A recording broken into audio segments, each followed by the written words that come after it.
कई लोग कहते हैं गुरुदेव जब हम गया जी से आ जाएं तो क्या ब्राह्मण भोजन कराना जरूरी है? क्यों नहीं, कराओ,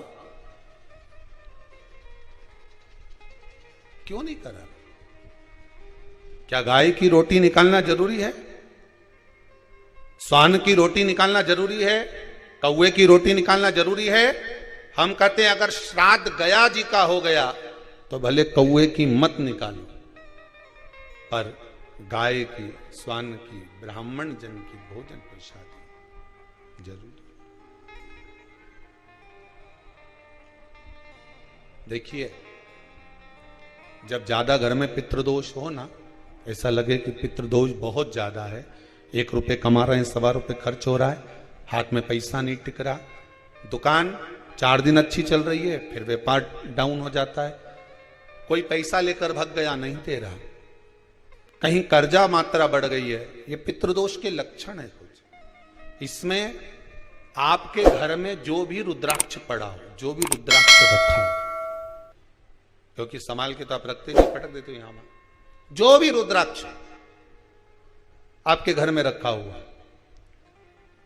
एक पानी के पात्र में उस रुद्राक्ष को डाल दीजिए, उसमें 1 चावल का दाना डाल दीजिए। महाराज, परिंदा जहां होता है, मटका, हंडा या रसोई घर में आपका जो पानी भरने का स्थान होता है, जिसको आरो वारो क्या क्या लगा के रखते हो, उसी के कहीं पास में उस कलश को रख दीजिए, ऊपर से उसको ढक दीजिए।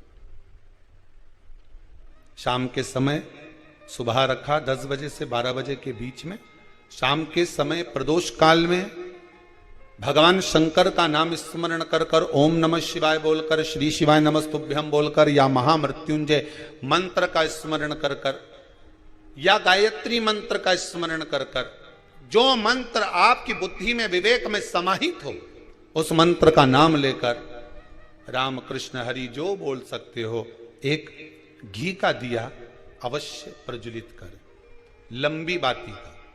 कौन सी बत्ती का? फूल बत्ती का नहीं, गोल बत्ती का नहीं, लंबी बत्ती का। बत्ती का मुख दक्षिण की ओर, कहां पर होना चाहिए? दक्षिण की ओर, ना पूरब, ना पश्चिम, ना उत्तर। बत्ती का मुख कहां हो? दक्षिण की ओर। जैसे श्राद्ध पक्ष में ब्राह्मण को जब भोजन कराते हैं तो ब्राह्मण का मुख श्राद्ध पक्ष के भोजन कराते समय अगर पूरब, पश्चिम और उत्तर का होता है तो श्राद्ध के भोजन का फल नहीं मिलता। उसका मुख दक्षिण का होता है तो हमारे घर के जितने भी पितर उस तिथि में गए होते हैं सबको उसका भाग मिल जाता है और पितृदोष समाप्त हो जाता है। इसलिए ब्राह्मण का मुख श्राद्ध पक्ष में भोजन कराते समय दक्षिण का होना चाहिए।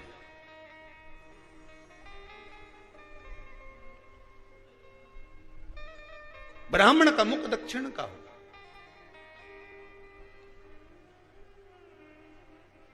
यहां तक शास्त्र कहता है, महाराज अगर गौ माता को श्राद्ध पक्ष में अगर भोजन दे रहे हो तो गाय का मुख अगर दक्षिण का है, गाय का, आपका मुख भले उत्तर का हो, गाय का मुख दक्षिण का हो, आपका मुख भले पूरा पश्चिम कहीं का, गाय का मुख अगर दक्षिण में, अगर आपने दक्षिण में गाय को खड़ी कर रखा है और दक्षिण में उसका मुख और आप भोजन दे रहे हो तो शास्त्र कहता है कि किसी पिंड की जरूरत नहीं पड़ती, गाय स्वतः कल्याण कर देती है, गौ माता स्वतः कल्याण कर, दक्षिण मुखी हो। तो दिए की जो बाती का मुख कहां होना चाहिए? दक्षिण का। और दक्षिण का मुख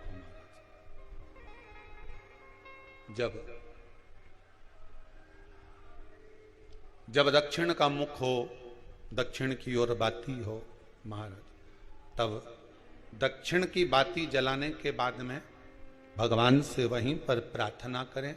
जो कलश रखा है उसके ऊपर जो प्लेट रखी है, ढाका गया है, वहां अपना सीधा हाथ रखें और अपने पूर्वजों का, अपने पितरों का स्मरण करें कि मेरे धन को लेकर कोई चले गया, मेरा व्यापार ऐसा चल रहा है, मेरा घर में बच्चों का विवाह नहीं हो रहा, या घर में इतनी अशांति है या तकलीफ है या कष्ट है, ये सब का स्मरण कर कर उस कलश को रात्रि भर रखे रहने दें।